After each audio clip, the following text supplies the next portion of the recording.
चलिए, तो power play में कौन से शेयर हमारे एक्सपर्ट्स ने चुने हैं ये जान लेते हैं। सबसे पहले अक्षय जी आप बताइए, पावर प्ले में कौन सा स्टॉक आपने चुना है? जी, तो दो स्टॉक्स है पावर प्ले के लिए। तो यहाँ पे सबसे पहला स्टॉक है कोटक बैंक, बाई की तरफ है।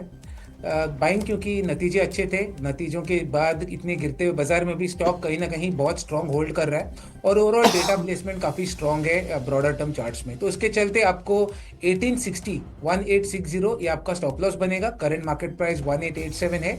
1930 और 1950 ये दो आपके टारगेट रहेंगे। दूसरा जो ट्रेड है वो है शॉर्ट की तरफ, सेल की तरफ। स्टॉक है भारती एयरटेल।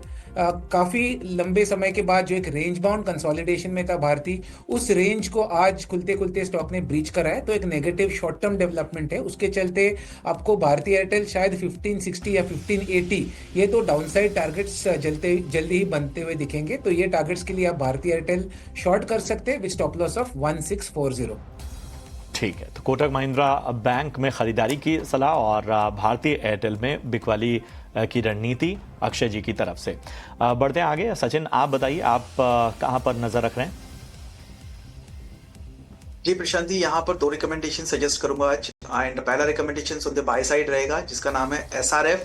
एंड स्टॉक के अंदर एक वर्ज ऑफ ब्रेकआउट्स मुझे नजर आ रहा है। मुझे लगता है जैसे वो ब्रेकआउट्स मिलता है एक अच्छी फ्रेश मोमेंटम्स जो है वो पर्टिकुलर स्टॉक के अंदर देखने को मिल सकता है। सो एसआरएफ में बाइंग की सलाह रहेगी at current market price. Down side में एक स्टॉप लॉस रहेगा 2500 का। अपसाइड पोटेंशियल्स मुझे करीब 2750 तक के लिए नजर आ रहे हैं। मेरा दूसरा कॉल यहाँ पर सेलिंग साइड में रहेगा जिसका स्टॉक का नाम है इन्फो एज नौकरी। और यहाँ पर शॉर्ट इनिशिएट करने की सलाह रहेगी बिकॉज स्टॉक्स के अंदर एक इमीडिएट सपोर्ट जो है वो ब्रेक होते हुए नजर आए हैं।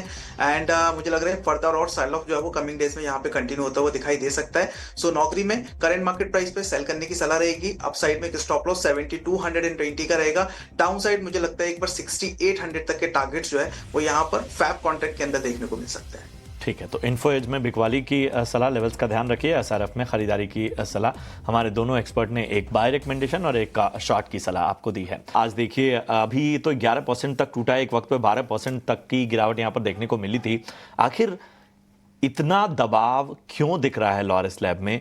वजह बता रही है मेरी सहयोगी आशीषा अध्वर्यु। जी आशीषा बताएं। बिल्कुल, नतीजे तो ठीक ठाक थे लेकिन उसके बावजूद स्टॉक में करीब 12 से 13% की गिरावट आज के सत्र में दिखी है।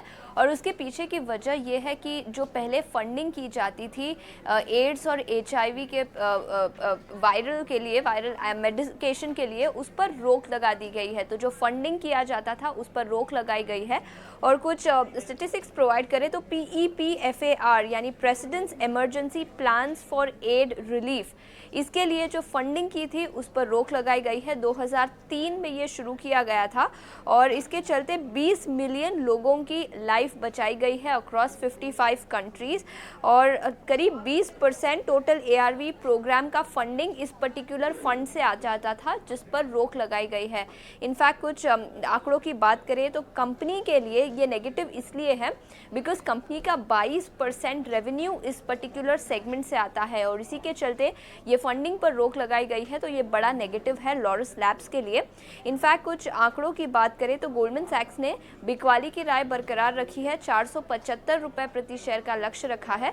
वहीं मोतीलाल ओसवाल का मानना है कि उन्होंने खरीदारी की राय बरकरार रखी है बिकॉज ये सेगमेंट कम प्रॉफिटेबल सेगमेंट था जिसके चलते उन्होंने खरीदारी की राय बरकरार रखी है। तो हाँ, 13% की गिरावट। नतीजे तो ठीक ठाक थे और शुक्रवार को नतीजे आए थे, उसके बाद कुछ ब्रोकरेज रिपोर्ट्स भी आई है, लेकिन फंडिंग पर जो रोक लगाई गई है इस पर्टिकुलर मेडिकेशन के लिए ये बड़ा नेगेटिव है। और कंपनी का सिग्निफिकेंट रेवेन्यू इस पर्टिकुलर सेगमेंट से आता है जिसके चलते ये बड़ा नेगेटिव है। ब्रोकरेज हाउसेस का भी नजरिया कमजोर और इसी के चलते स्टॉक में गिरावट दिखी है। चलिए, तो ये है लॉरस लैब जहाँ पे नतीजे तो ठीक ठाक थे। नतीजों के बाद स्टॉक में तेज़ी भी आई थी, लेकिन उसके बाद देखिए यहाँ पे करीब 10-12% के आसपास की गिरावट आज ये इस खबर के चलते आती हुई। तो यूएस में अगर फंडिंग रोक दी इस पर्टिकुलर ड्रग के ऊपर तो इसका बड़ा इम्पैक्ट जो है वो लॉरस लैब पे हो सकता है। हालांकि अभी तो केवल वो 90 डेज़ का पीरियड है जिसके लिए फंडिंग को पॉज किया गया है। रोकेंगे नहीं रोकेंगे वो आगे चल के ही समझ में आएगा। एक बार लॉरस लैब पे राय भी ले लेते हैं, सचिन जी से ले लेते राय। सचिन जी, लॉरस लैब नतीजों के बाद चला था, आज गिर गया, बताइए सर क्या करना चाहिए? वरुण जी, मुझे लगता है आज के ट्रेडिंग सेशंस में एटलीस्ट वेट एंड वॉच रखना चाहिए, बिकॉज हालांकि लोअर साइड से एक अच्छी रिकवरी मूव तो जो है वो देखने को मिला है हमें, और एक इमीडिएट स्विंग हाइस का एक सपोर्ट्स इसने यहाँ पर टेस्ट किया विच वाज नियर अराउंड 520। सो 520 के ये लेवल्स को टेस्ट करने के बाद में एक स्लाइड रिकवरी मूव है, बट अभी भी वेट एंड वॉच रखना चाहिए, बिकॉज कल के ट्रेडिंग सेशन में किस तरीके से रिएक्शंस यहाँ पे देखने को मिलते हैं वो उसके अकॉर्डिंगली एक फर्दर स्ट्रेटेजीज बनाना चाहिए। हालांकि स्ट्रक्चर अगर आज के ट्रेडिंग सेशंस को छोड़ दे तो काफी पॉजिटिव था, एंड हायर साइड में 620 के आसपास में एक ब्रेकआउट एक्सपेक्टेड था जो कि नहीं देखने को मिला, और अराउंड दैट लेवल से ही एक सेलिंग प्रेशर हावी होता हुआ नजर आया। मुझे लग रहा है 550 560 ये एक रेंज रहेगी। यहाँ पर थोड़ा सा स्टॉक जो है कुछ टाइम स्पेंड करेगा, और उसके बाद में 550 560 के लेवल्स ब्रेक होने के बाद वापस से एक अपवर्ड मोमेंटम कंटिन्यू होने की पॉसिबिलिटीज बनेगी। बट आज के ट्रेडिंग सेशंस के लिए एटलीस्ट वेट एंड वॉच रखिए, कल वापस से रिव्यू करेंगे और फिर उसके अकॉर्डिंगली स्ट्रेटेजीज बनाएंगे। चलिए, तो आज के लिए आपको वेट एंड वॉच करना है, और कल जब स्टेबलाइज होगा ये, उसके बाद चाहिए तो आप अपनी स्ट्रैटेजी जो है बना सकते हैं। इस बीच आपको सचिन जी ने बता दिया है कि लेवल्स कौन सी इंपॉर्टेंट है जहाँ पे आपको नज़र रखना है, लेकिन साथ ही साथ नज़र और एक चीज़ पे रखना है, और वो नतीजे हैं बजाज ऑटो के, क्योंकि बजाज ऑटो कल अपने Q3 के नतीजे जो है वो जारी करने वाला है। कैसे रहेंगे नतीजे बताने के लिए हमारे साथ हमारी सहयोगी सृष्टि जुड़ चुकी है। सृष्टि, बताइए कैसे रहेंगे बजाज ऑटो के नतीजे? ठीक ठाक नतीजे देखने को मिल सकते हैं। बहुत ज़्यादा उम्मीदें ना रखें, क्योंकि देखिए इस बार जो वॉल्यूम्स रही हैं बजाज ऑटो की, वहाँ पे डोमेस्टिक वॉल्यूम्स में एटलीस्ट 2 व्हीलर सेल्स की हम बात करें तो वो थोड़ी सी पिछड़ती हुई नज़र आई हैं। 3 व्हीलर ने सपोर्ट ज़रूर किया है, और अच्छी बात यह है कि एक्सपोर्ट में भरपूर एक्शन देखने को मिला है, क्योंकि कंपनी का इस समय से अपने एक्सपोर्ट आउटलुक को लेकर काफ़ी पॉजिटिव थी, और ठीक उसी फ्रंट पर कंपनी ने प्रदर्शन किया है। तो वॉल्यूम्स में डोमेस्टिक का हाथ थोड़ा सा पीछे देखने को मिला है, एक्सपोर्ट्स का सहारा था। पर इस बीच अगर हम देखें तो कंपनी के जो अगर पूरे मिक्स को देखें तो वो भी बहुत ज़्यादा इस बार सपोर्टिव नहीं है। नंबर्स की बात करें तो यहाँ पे आय में इनके तिमाही दर तिमाही देखिए कोई भी सुधार नहीं देखने को मिलेगा। हालांकि अगर साल दर साल देखें तो 7% का इजाफा ज़रूर देखते हुए मिल सकता है, क्योंकि कंपनी के जो बाइक्स की कीमत है वो अगर कंपेयर करें तो साल दर साल वहाँ पे 6% का इजाफा हुआ है। तो उसके चलते जो है इनकी आय, EBITDA और मुनाफे में साल दर साल बढ़त ज़रूर रहेगी, पर तिमाही दर तिमाही कोई ज़्यादा बदलाव नहीं है। सबसे खास नज़र रखनी होंगी मार्जिन्स पे, क्योंकि बजाज ऑटो कई समय से 20% के ऊपर अपने मार्जिन्स जो है वो होल्ड करती हुई नजर आ रही है।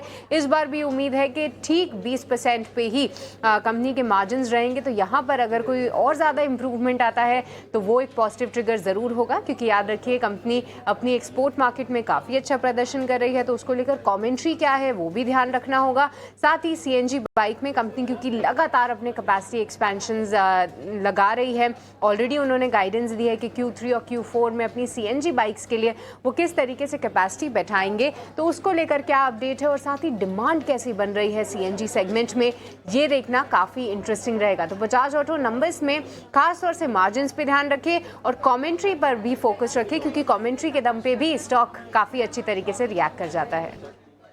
तो बजाज ऑटो यहाँ पे नंबर्स पे तो नज़र रखना है, साथ ही साथ कमेंट्री पे नज़र रखिएगा, क्योंकि आपको याद होगा पिछले बार यानी कि Q2 के नतीजों के समय बजाज ऑटो ही वो कंपनी थी जिसने कमेंट्री दी और उसके बाद अच्छी खासी पिटाई काफ़ी सारे स्टॉक्स की हो गई थी, खासकर ऑटो सेगमेंट में।